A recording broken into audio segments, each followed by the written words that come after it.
Hi, Sanford Smith here with Penn State Extension. Today I've come to the Green Mountain State, Vermont, and I'm interviewing Ethan Tapper. Ethan is a writer and a forester who has really made some waves in the forestry community.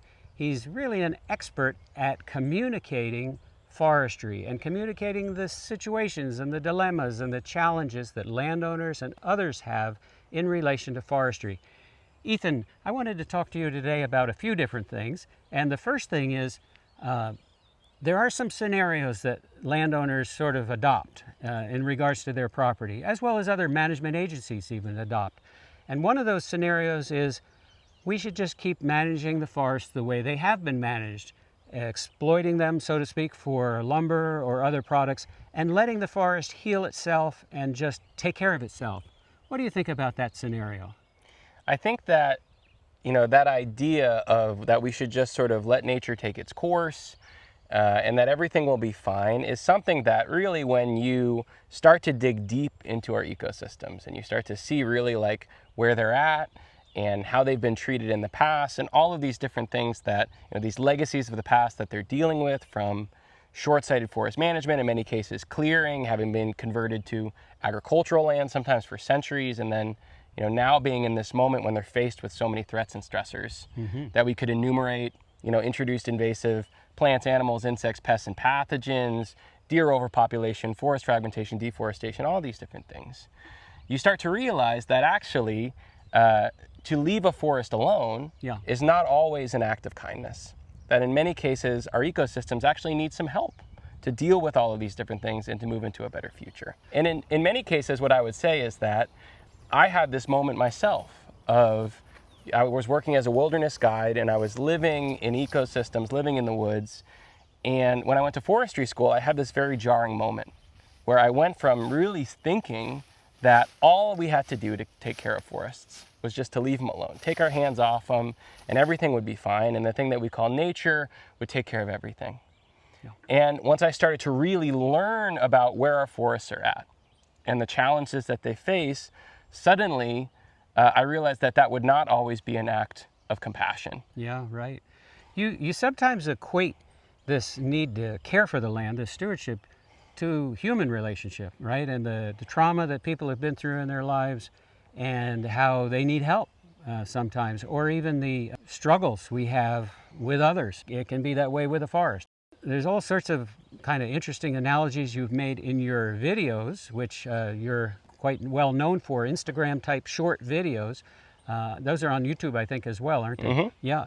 And then also your writing. And you've written for various trade magazines. You're a speaker, and you've written a book called How to Love a Forest. And that book has changed the way people communicate really about forests in some ways, and has really resonated with people. The stewardship that's practiced through active management is really what you're promoting. Though some people still, maybe they've had no activity that they know of on their land for a while, they still think that Mother Nature knows best, and I just can leave it alone, and that's good enough, and that's going to fix things. How do you respond to people like that? I would say that nothing is true all the time. So there are times when, a forest may need very little help. It may be in really good shape. It may be well positioned to become an old growth forest and to have all these amazing habitats and qualities. But I would say that forests like that are in the minority. And one thing that I've really realized is that you don't see that mindset and that attitude from people who have actually spent their lives working in forests and have studied them and worked with them for decades, because when you really go deep into relationship with ecosystems, you start to see that this thing that we call nature is so much more complex.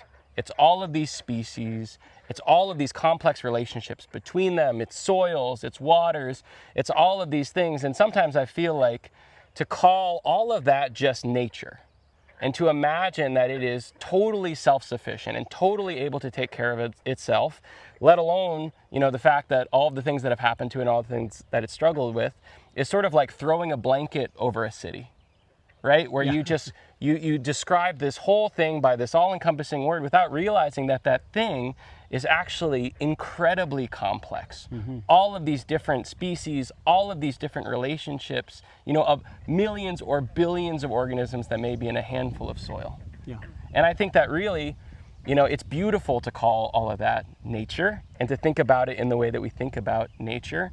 But what's even more beautiful is to really, you know, throw back that blanket and to really see what's going on in that city. Yeah. And when we do that, what we see is that this is actually, ecosystems are deeply beautiful and also deeply in need of help. Thank you folks for joining us today. Thank you, Ethan, for joining me. And we're going to do a few more videos together, so stay tuned.